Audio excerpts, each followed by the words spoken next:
Vestlussaade Vaba sõna. Riigikogu liikmed Antti ja Evelin Poolamets räägivad poliitikast igal laupäeval uutes uudistes. Eetris on vestlussaade Vaba sõna. Riigikogu liikmed Antti ja Evelin Poolamets räägivad poliitikast igal laupäeval Pildiraadios, mis on nähtav ja kuulatav uute uudiste koduleheküljel. Täna tuleb juttu EKRE arupärimisest Eesti Energia tuuleparkide kahjumliku müügi kohta, surrogaat emaduse keelamise ja Rahvusringhäälingu erastamise eelnõust, mille mõlemad EKRE fraktsioon esitas, ning lõpetuseks tuleb juttu Riigikogu okupeeritud Tiibetit toetavast eelnõust. Aga Evelin, ilm on siiski üsna krõbe, -10. Kuidas tundub Eesti inimestel, see talv läheb ikkagi raskelt ja kliimahüsteerikutel on ka halb aasta, sest pole ammu midagi nii külma ja krõbedat olnud.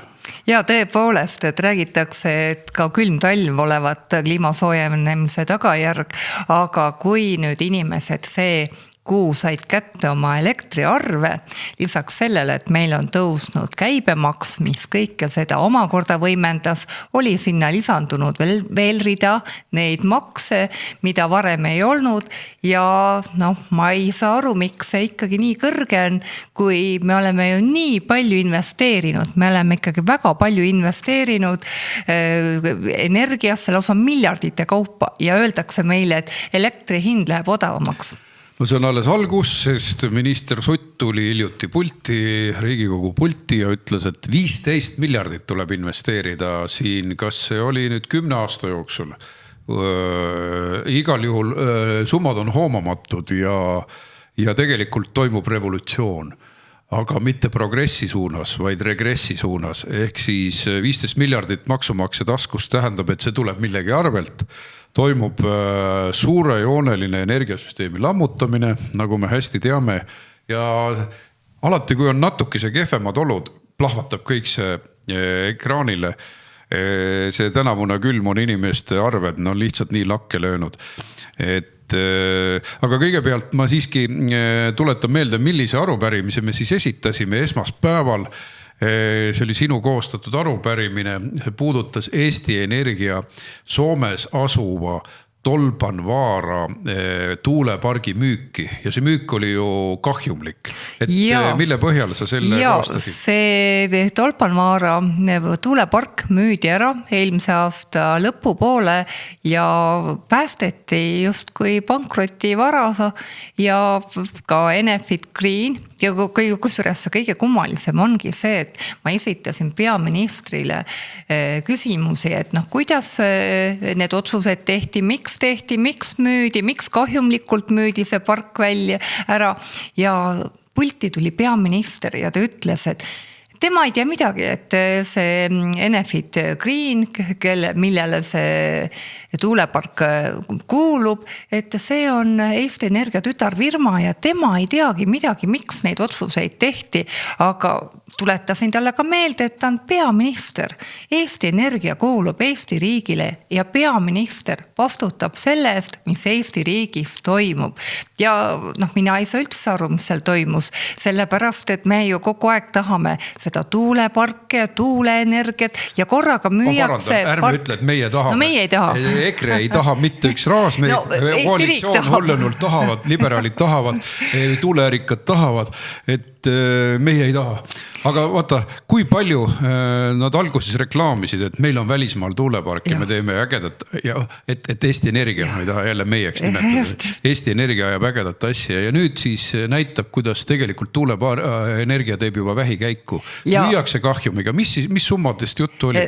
Ligi 7 miljonit, aga me ei arvesta sinna juurde, et iga aasta 2021 lõpp tehti otsus see investeering teha, siis iga aasta 2023 maksti 5 miljonit tarbijalt või maksumaksjalt kogutud raha taastuvenergia tasuna ja siis ka 2024 maksti seda 5 miljonit ja ikkagi see park töötas kahjumlikult ja mis oli selle pargi kahjumlikkuse põhjus? See, et Soome turul ei pääsenud. Soome turul on need müügiportfellid. Müügiportfell sisaldab endas siis tuuleenergiat, tuumaenergiat, kas siis seal on veel mingid gaasitootmine ja kui tarbija teeb lepingu, siis teda ei huvita, milline on see energiahallikas. Tema tahab stabiilselt elektrit ja see õnnetu Tolpanvaara tuulepark ei pääsenud turule.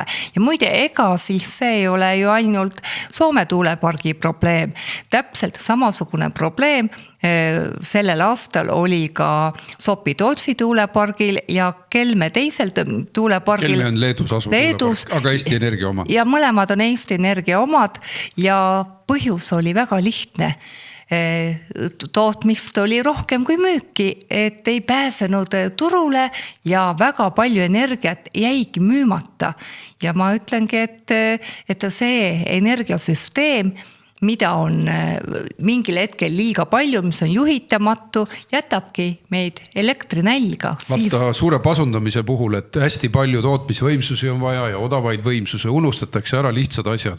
Et kui hind tõesti tuulerikkal päeval läheb väga alla, siis hakkavad omanikud pankrotti minema, sest nad ei saa enam kasumit.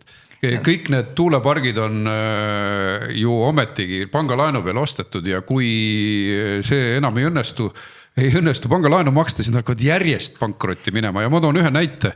Ehk kuulajad ei teagi seda, et tuulemöldrid võistlevad ka tuule pärast. Et näiteks seal Püssi kandis, Lüganuse kandis öeldi, et te sööte meie tuule ära. Ei tee siia tuuleparki, meie tuul, jätke alles. Et kujutage ette, et käibki konkurents, käib tohutu hinnamanipulatsioon ja nad tahaksid, kõik ärikad tahaksid ju kasumit saada. Aga uued või kogemustega tuulepargi omanikud räägivadki, et ega pank ei annagi enam laenu, vaid pank tahabki seda riigi tagatist, et on kindel sissetulek ja seda ju praegust, ma ei tea, kui kaugel Eesti Energia selle oksjoniga on, igal juhul seda on kogu aeg edasi lükatud, et saaksid siis see 200 megavatti nii-öelda vähem pakkumisena saada. Aga ikkagi meile aetakse udujuttu sellest, et põlevkivi energiat ei saa kasutada, et see on kallis ja katlad on vanad. No mina ei saa aru, kui on miljardeid selleks, et investeerida kuhugi meretuuleparki, kuhugi maismaatuuleparki. Miks ei ole neid miljardeid, et investeerida põlevkivi arendusse? Tegelikult saab praegusel isegi Euroopa Liidu surve tingimustes saab võtta ära igasugused muud maksud põlevkivi pealt ja ta muutub talutava hinnaga. Ja seda enam, et me oleme kogu aeg elanud põlevkivi energiaga. Siiamaani on see meid toitnud, me oleme põlevkivi energiat ka eksportinud, see on juhitav energia ja minul on soovitus kõigile vaatajatele, et meie Eestil on 2 energiapaketti ja ma olen alati rääkinud ka meie vaatajatele, et Eestil on 2 energiapaketti, üks on EKRE pakett, see annab kilovatt-tunni hinnaks 5 senti ja teine on Reformierakonnaga pakett, mida te igapäevaselt talute, see on 50 senti kilovatt-tunni eest. Nii kurb, kui see ka ei ole, aga läheme veel elavate näidete juurde, et millised need inimeste arved on olnud sellel kuul, et siin internetis liiguvad numbrid. Näiteks siis Vinni vallas elab tuntud sumomaadleja Paruto, päris nimega Kaido Höövels, on endine Riigikogu liige, muide ka meie naaber Kulina külas oma külaliste majaga, nii et aeg-ajalt me ikka temaga asju arutame ja tema pani lauale 1600 eurose elektriarve. Kusjuures ta elab, nagu ta ise ütles, nii nagu soovitati, et tal on soojuspumbad, siis tal on suur maja, suur mees, suur maja, aga ei midagi erakorralist ja ta oigas. Ka need, kellel on teenistus hea, oigasid. Ja seal kõrval oli keegi, kes oli siis haiglaõe palgaga. Tal oli kuskil seal 1300 eurot arve, mille ta siis internetti jagas. Ütles, et kogu palk läheb elektriarve peale. ja ei päästa ka siin see, et öeldakse, et noh, et valige omale fikseeritud pakett. No ei päästa, kui ikkagi tarbimist on nii palju, ilmad on külmad, siis ka selle fikseeritud paketiga lähevad need elektriarved nii kõrgeks ja mitte ainult tavatarbijal, vaid ka tööstustel. Minu teada Estonian Cell oli sellise jutuga väljas, et muidu neil oli vist 1 miljon see elektrikulu, aga nüüd oli 1,5 miljonit. No üks pakett on valitsusel plaanis, et suurtootjatele hinda pisut alandada. Aga mis siis teistes saab? Kui ütleme 50-60 suurtarbijad saavad, siis me muutume mingiks sürrealistlikuks riigiks, kus kõik, kes ei ole suurtarbijad, kuigi ega neil jääb ka raskeks elu. See ei tähenda, et neil elu kergeks läheb, natukene tahetakse alla lasta. Mis siis keskmise suurusega ettevõtte teeb? Mida teeb keskmise suurusega puidutööstus, kellel läheb laudade kuivatamiseks ja kõigeks raha vaja? Lihtsalt head aega, minge pankrotti, alles jäävad ainult suurtegijad. No ega me ei saagi ju, kui me vaatame seda elektriarvet, ega me ei saagi rääkida ainult elektri hinnast. Sinna on tulnud nii palju lisatasusid juurde. Võrguteenused on niimoodi kasvanud, et juba tõesti see ja elektri hind on seal juba 1/3 ja 2/3 on kõik muud lisatasud. Lisaks veel kõige otsa see kõrge käibemaks. Jaa, see toimetulek on põhimure, sest toiduhinnad on ju inflatsiooniliselt kasvanud järsult, käibemaksu tõstmise tõttu kasvanud, toit on meie põhivajadus, elekter ja soojus on meie põhivajadus, liikumine on põhivajadus, ilma nagu asju ajada ei saa, see ei ole mingi luksus. Ja meie tohutu probleem ongi see, et inimesed ei tule lihtsalt toime. Ja näiteks ma kohtusin hulga sakslastest Bundestagi liikmetega, kes käisid Eestis, vastasin nende küsimustele ja ütlesin, vabandage, aga meil on julgeoleku probleem. Kui Ida-Virumaal, kus on niigi palju Georgi lindikesi liikvel, võetakse tuhandetel kaevuritel töö ja nende peredel elatisallikas. Ja Narva, kus on olnud üldiselt odav energia hind, siis nüüd ei suuda Narva linn hulgi ära maksta oma energiaarveid, siis me loome julgeolekuriski, rahutut elanikkonda, kes on töötu, kes ei jõua oma arveid maksta. Nii et rohepöördel on väga suur julgeoleku dimensioon meie turvalisuse ja julgeoleku hävitamisse. Igapäevased toidujulgeoleku ja majandusliku julgeoleku ja ka selle suure Vene teema juurde. Ja, et CO2 maks ju teebki põlevkivi energia kalliks ja ma kogu aeg mõtlen, et huvitav, kus on see piir, kust enam ka meie reformi, jälle meie,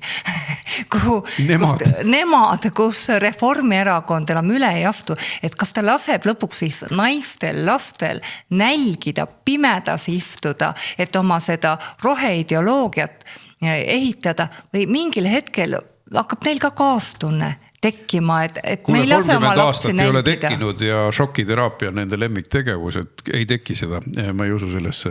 See erakond lihtsalt läheb parem hiljem pankrotti, kui just e-valimistega neid püünele ei hoita. Ja ongi aeg, üks kena prügikast ootab Reformierakonna logo. Seal nad lõpetavad 30 aastat riigi lammutamist ja rüüstamist. Aitab küll. Jah, et Reformierakonna Gestapo piinab inimesi mitte elektriga, vaid elektriarvetega. Vestlussaade Vaba Sõna.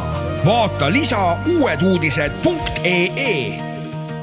Ja lähme edasi veel ühe väga valuliku teemaga, mis puudutab surrogaatemadust.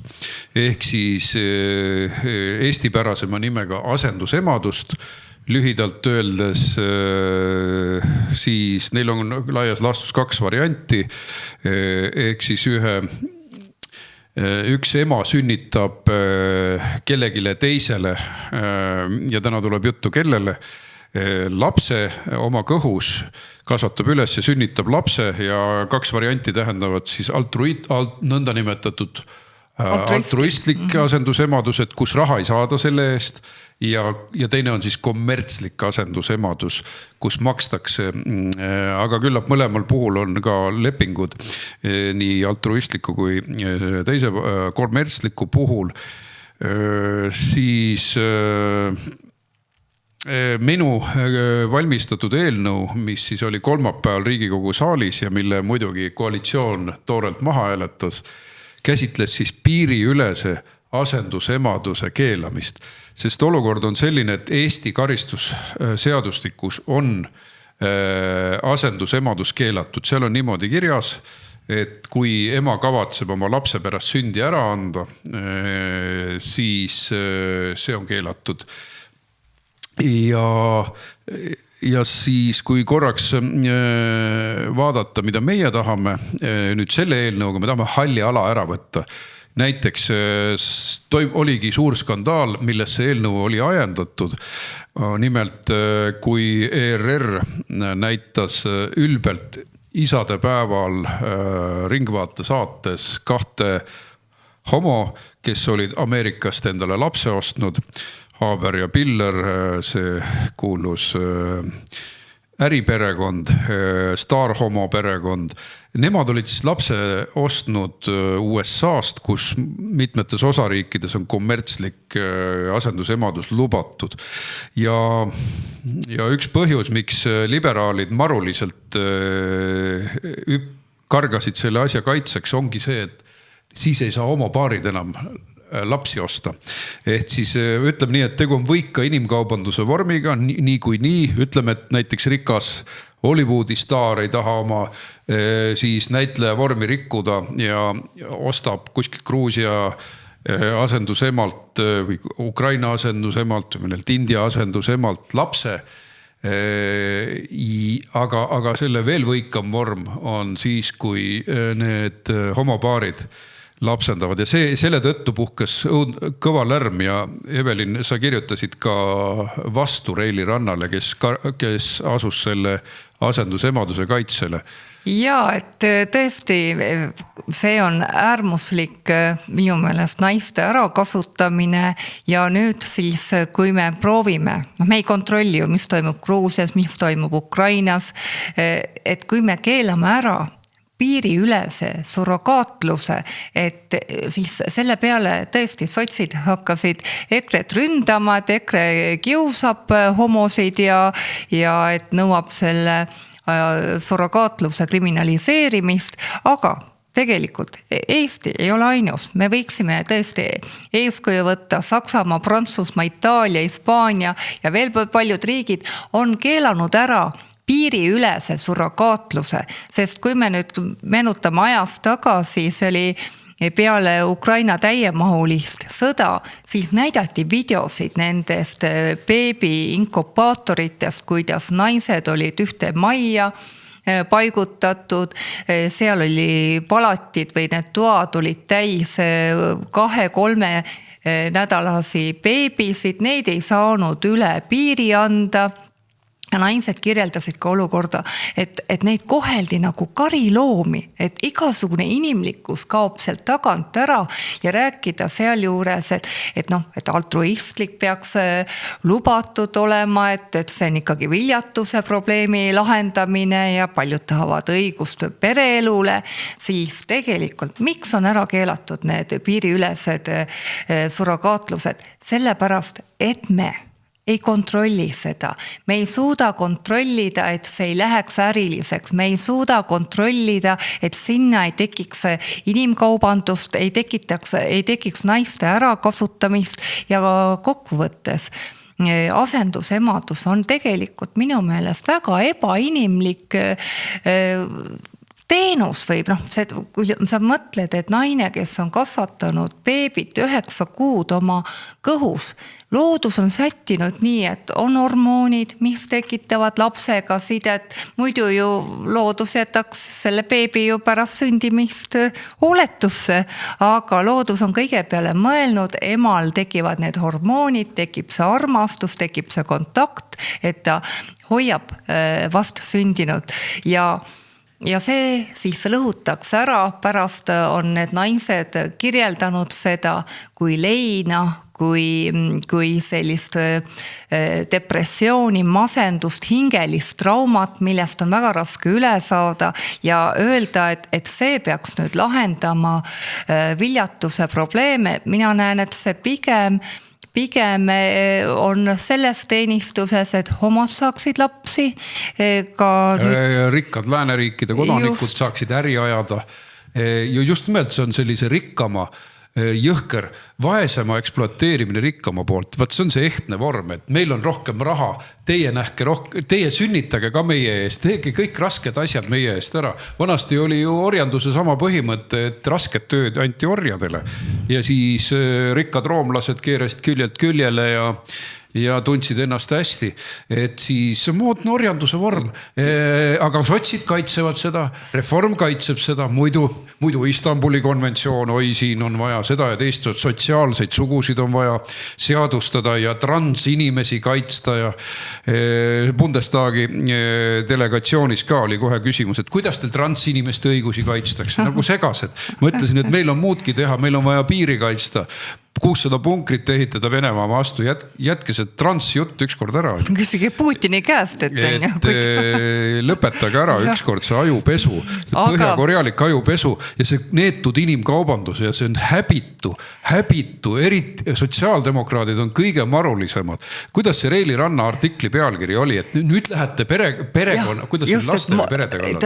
Et see on nüüd EKRE mingi madal tase, et kriminaliseerida perekonnad, et näed kui kallutatud ja Reili Rand peab ennast tubliks sotsiaaldemokraadiks ja tegelikult see silmakirjalikkus seal juures jätabki naised kaitseta, esikohale seatakse transsoolised ja homod ja kusjuures me peame ka surrogaatluse puhul rääkima ka laste õigustest, et lapsel on õigus teada, kust ta pärineb, on õigus oma perekonnale, oma lähedaste hoolitsusele. Täpselt. Tead, linnupojad hoolivad ka oma lastest rohkem kui need surrogaatluse äriajajad.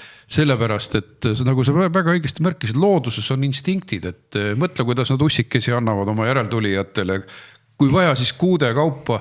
Aga kuidas on südant oma kõhus kasvanud last ära anda? No? Ja veel see teema, et naine, kes sünnitab lapse endale, tal on lapsega see 9 kuu jooksul tekkinud kontakt, aga kui see läheb siis sinna nii-öelda perekonda, kes selle tellis, seal tekivadki probleemid, kui see homoperekond, tihtipeale on seal ka väga erinevad need suhted ja toon näitega siia ühest dokumentaalfilmist, mis on tehtud Gruusias, kus kirjeldati 9-kuine leping oli selle nimi ja autor oli Ketevan Vašagašvili, kellega meil oli au kohtuda ju DocPointis. Ja seal kirjeldas üks naine, kes siis oli surrogaatemaks otsustanud hakata just seetõttu, et oli majanduslikult väga raskes olukorras, ta oli orb, ta oli väga noorelt saanud emaks ja ta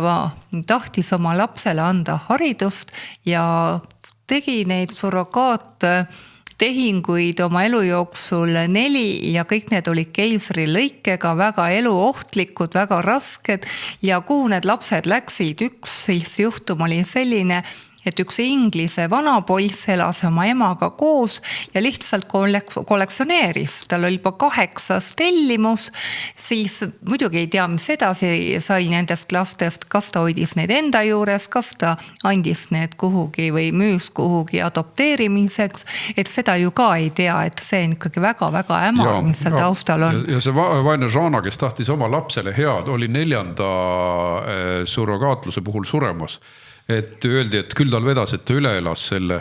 Ehk siis 15-aastase lapse nimel, kelle nimel ta muudkui võitles, ta oleks ta täiesti jätnud maailma jäiste tuulte meelevalda, mõelda vaid, kui ema oleks surnud, lapsel oleks olnud üliraske depressioon, võib-olla isegi enesetapukatsed, ehk siis ema võttis ka täiesti tarbetuid riske oma lapse huvides, sest tal oli töökoht olemas müüjana. Ei, ta ikkagi ei tulnud oma eluga toime, see palk oli ikkagi väga väike, üürid väga kõrged, aga ikkagi me ei suuda kontrollida, et neid naisi kasutatakse ära, seal olid ka probleeme nende lepingutega ja siis mina leian, kui meie kaitseme neid naisi Eestis selliste asjade eest. Me peame kõiki naisi kaitsma ja riigi ülesanne ongi kaitsta inimväärikust, laste huve nõrgemalt poolt, mitte nii, et mingid homod tahavad perekonda mängida ja siis selleks tellivad kuskilt, ma ei tea, mingi raha eest omale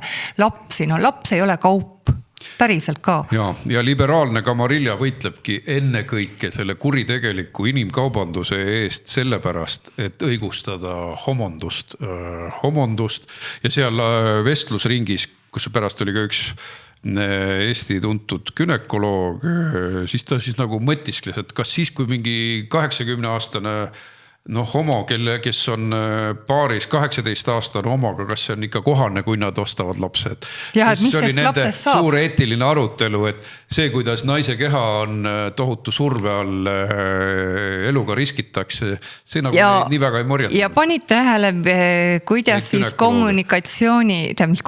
kuidas siis komisjoni esindaja välja vabandas, ütles, et tuleb Euroopa Liidu direktiiv, mis paneb need asjad paika, aga Euroopa Liidu sees, nii et kolmandatest maailmadest naisi võib Euroopa ja Reformierakonna väärtushinnangute järgi jätkuvalt ära kasutada ja võib ka sotside meelest lausa peab ära kasutama, sest homod tahavad lapsi. Kahjuks nii on, aga me läheme kohe järgmise teema juurde.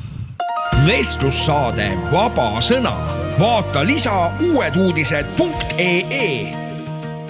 Ja me läheme veel ühe põneva teema juurde, nimelt EKRE esitatud Rahvusringhäälingu erastamise eelnõust. Olin ka fraktsioonipoolne ettekandja sellel teemal.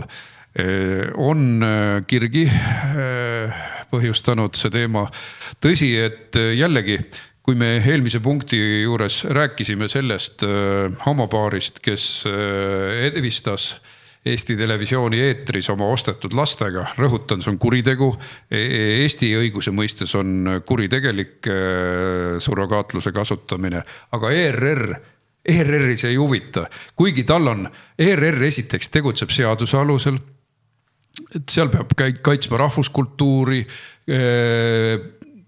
propageerima perekonnal põhinevat ühiskonna mudelit ja nii edasi, aga ja muud väärtuslikud asjad iseenesest, mis seal kirjas on, aga nad lihtsalt ignoreerivad seda seadust ammu.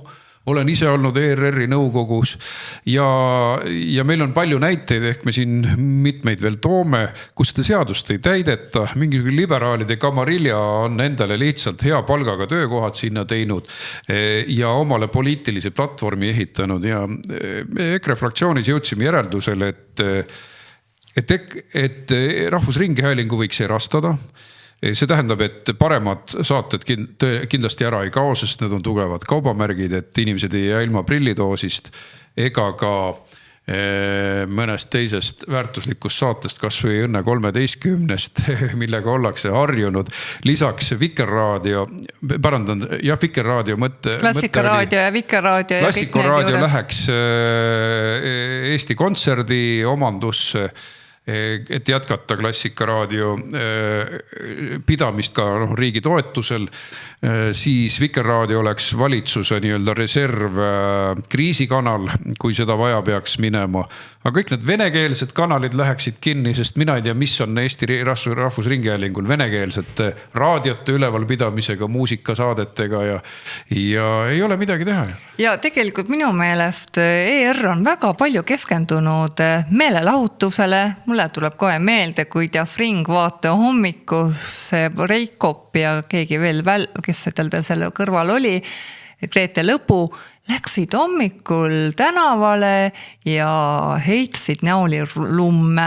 Päriselt ka. Ja oli väga naljakas.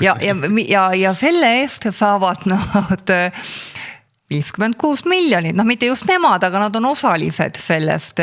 Aastas eelarve 56 miljonit ja selle aasta eelarve, 2026. aasta eelarve on juba 58 miljonit. Ja nüüd mõelge ja pange kõrvuale, et tegelikult Kanal 2 ja TV3 teevad ka ikkagi väga head ja tasakaalustatud uudisekanaleid, väga head meelelahutust, näitavad sporti ja nemad saavad hakkama, toon teile kohe numbrid kõrvale, Kanal 2 kasutab 31 miljonit, peaaegu poole vähem, TV3-l läheb veel vähem, 19,2 miljonit eurot aastas ja programmi tootmine on tagatud.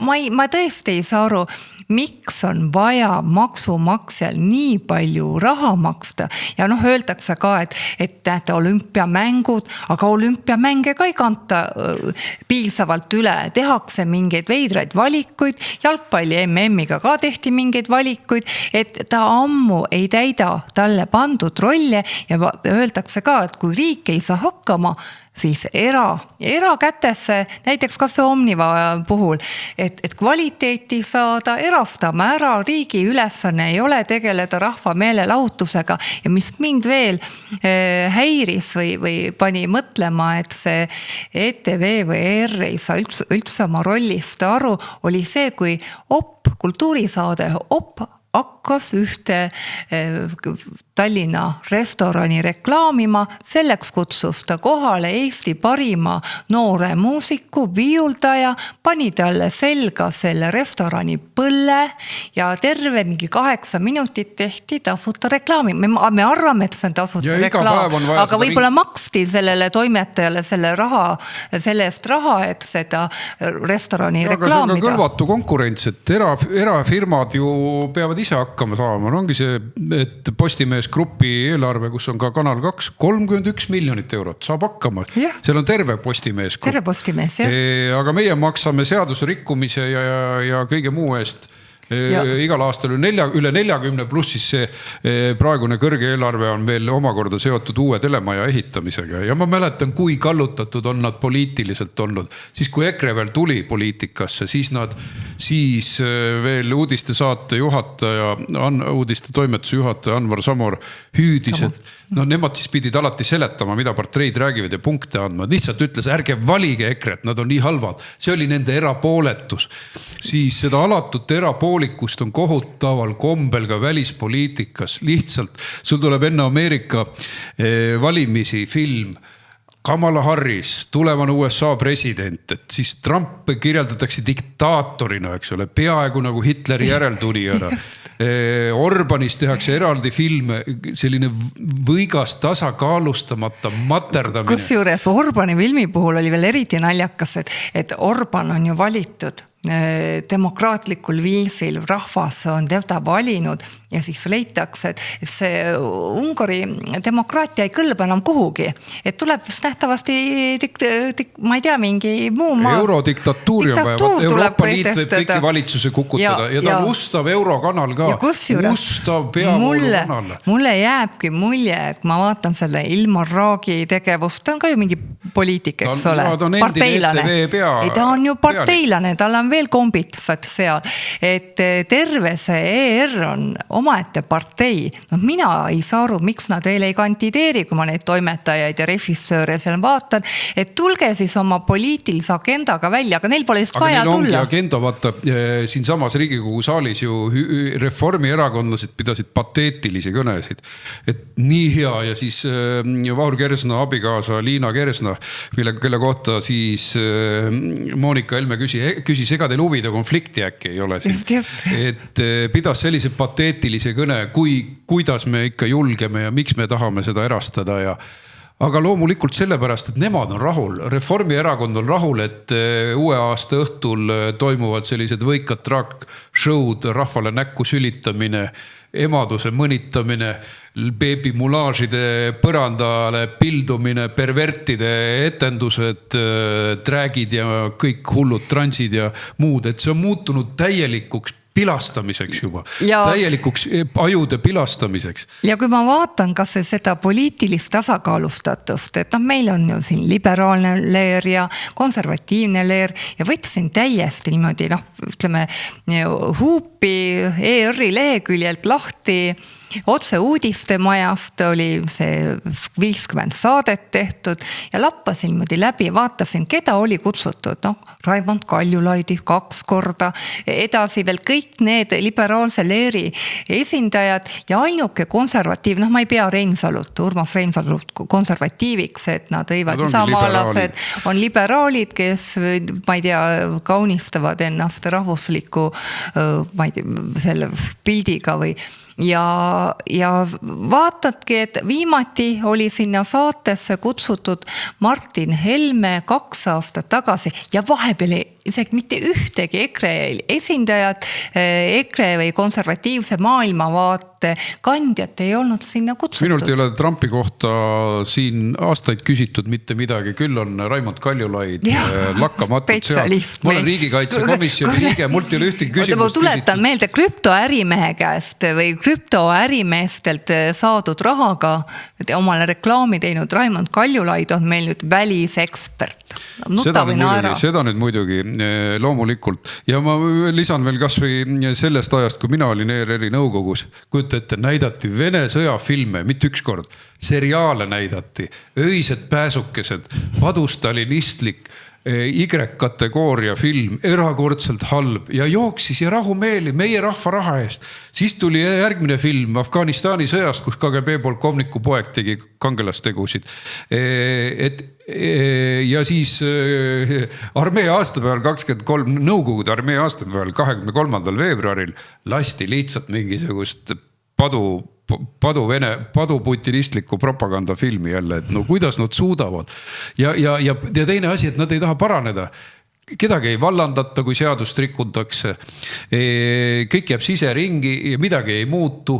Muide veel selline asjaolu, et kui EKRE läks valitsusse 2019. aasta paiku, siis ERR-is oli paras mäss ja need liberaalsed toimetajad ja ajakirjanikud kogunesid punti ja nõudsid ERR-i juhilt, et nüüd tuleb hakata võitlema sellise hirmsa natsionalistliku parteiga. Et kujuta ette, see sama Kamarilla tegutseb edasi ja nad laamendavad edasi ja tuletab meelde, et Rein Veidemann, kes oli küll väga arglik ERR-i nõukogu esimees, 80-aastane kirjandusteadlane, ta julges ühe korra piiksatada, et homopaari näitamine ei ole meie väärtusraumiga keeskujus ja ta rõhutas isadepäeval ei ole, muidu näidake palju tahad, saad aru. Ja siis sekkuti valitsuse tasemel, ta ise kirjutas, et välisminister ehk Tšahkna, peaminister ehk Michal ja siis kogu see kultuuriminister ja kõik Kaljulaid, siis Reformierakonna esindajad ja kõik märatsesid seal ERR-i nõukogus, võtsid vanahärra jõhkralt maha. Vaat siis oli sõnavabadus tagatud. Ja põhjus oli sellest, et inimkaubandust pidi saama ETV-s näidata laste ostu, võigast laste äri, kus juures neid pillereid ja haabereid reklaamivad kõik naiste ajakirjad peaaegu.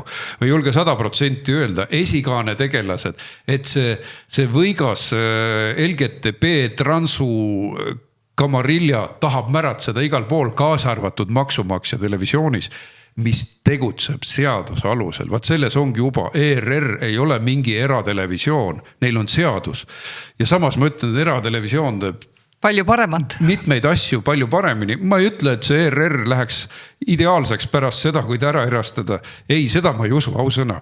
Aga rahvale jääks raha kätte, eelarvesse jääks üle 40 miljoni igal aastal, mida kasutada millegiks paremaks peredele, lastele, inimeste elektriarvete tasumiseks, nende toetamiseks, et midagi head teha rahvuskultuuri jaoks tõepoolest. Ja kindlasti jääks ära sellised lintsimised, nagu oli Rein Veidemanni puhul, et hea, et inimese tervis vastu pidas, et nad oleks võinud inimese lausa hauda ajada ja mina ei ole kuulnud, et Kanal 2 või TV3 oleks sellist ütleme inimeste tühistamist käsil kunagi siis sai kõigil liberaalidel kaastunne sekunditega otsa ja nad olid jõhkrad, tõmbasid maskid maha ja ründasid kõiki, kes olid inimkaubanduse vastu. Nii et igal juhul on hea mõte jätkuvalt ER erastada, anda sellele kvaliteetne nii-öelda võimalus, et saavad teha head head kvaliteetsed uudisesaateid ja kokkuvõttes jääb rahval raha taskusse ja lõpeb ära see liberaalse agenda rahva raha eest tegemine. Tegelikult peaks ERJK sekkuma, erakondade järelevalve komisjon, et liberaalid märatsevad seal nii nagu ise tahavad. Ega see ERJK on omaette teema, et nemad ei sekku. Sotsialistide kontrolli all. Temad ütlevad, see on toimetaja vabadus ja reklaami palju tahad.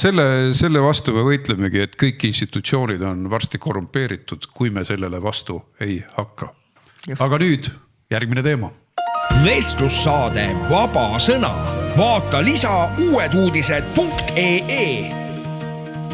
Evelin, aga sellel nädalal oli ka üks väga positiivne õillissündmus, et võtsime vastu Riigikogus avalduse Tiibeti laste kaitseks.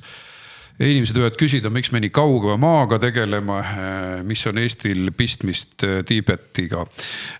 Aga mina olin selle avalduse innukas toetaja, ehk välispoliitika peaks meil olema läbimõeldud ja kaugele vaatav. Ehk kui me tuletame meelde, mõtleme enda saatuse peale, kui me laulvas revolutsioonis ei oleks vabadust saavutanud, kui ka meil oleks verre uputatud laulev revolutsioon, nii nagu Hiinas, kui taheti vabadust, siis Tiananmeni väljakul tapeti sadu inimesi tankikahurid kuulipildujatega ja Hiina jäigi kommunistlikuks. Samamoodi ka Tiibet kui okupeeritud Hiina territoorium. Ning ja seal siis on nende jätkuvate pikkade okupatsiooni aastatega siis see hiinastamisprotsess väga kaugele jõudnud. Ja lapsed eraldatakse peredest, viiakse internaatkoolidesse ja õpetatakse hiina keeles, hiina vaimus, lammutatakse ära nende pärand, kultuur, usund, lõhutakse ära ka sidemed perekondadega. Et küsimus on selles, et üks rahvas, kellel on sarnane saatus nagu eestlastel, neid lihtsalt hävitatakse. Nende identiteet võetakse jõuga ära ja ärge unustage, tegu on põlisrahvaga omal enda maal, mitte mingite ränduritega. Ma leian, et rändurid peavad õppima, nagu vene kogukond Eestis peab õppima eesti keelt, sest nad on siia sisse rännanud meie eestlaste maale. Aga tiibetlased omal maal kaotavad oma keele ja sellest solidaarsuse näitamiseks rõhutud rahvaste vastu me selle avalduse vastu võtsimegi. Ma käisin samuti India reisil, kohtusin Dalai Lamaga ja nad olid väga tänulikud, et me sellise teema olime ette võtnud. Ja et harva leiab sellist üksmeelt nii koalitsiooni kui ka opositsiooni saadikute poolt. Seekord toetas seda avaldust 67 saadikut ja üllatust, need, kes alla ei kirjutanud, olid Keskerakonna saadikud. Anti, kuidas sa selgitaksid, et või miks nad nii tegid? Ma saan aru küll, miks nad nii tegid, sellepärast, et Keskerakond tahab hoida vene kooli Eestis. Muidugi see on seotud vene identiteediga, vene kultuuriga, aga Keskerakond ajab ühe olulise asja sassi. Venelased on Eestis rõhuvas enamuses nõukogude aegsed sisserändajad. Neid võib nimetada ka koloniseerijateks.